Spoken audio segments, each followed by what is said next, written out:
Hi, this is Farheen from Zanobia Sewing. Today I'm going to fix this torn shirt. Starting with, I'm cutting the threads which are hanging out, picking the right color thread, setting up my machine, and off I go. So I stitch it from inside.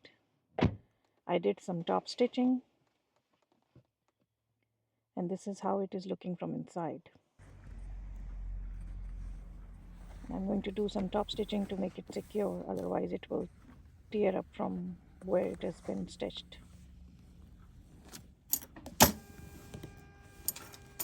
So from here I'm going to do the top stitching.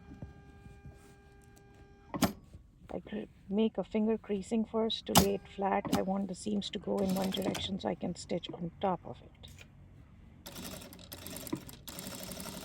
So, and I chose a smaller seam allowance, not too small, but for top stitching we usually do like 3 or 3.5, but I just tried to stay like 2.5, and I secured this edges at the point where it is torn from the collar.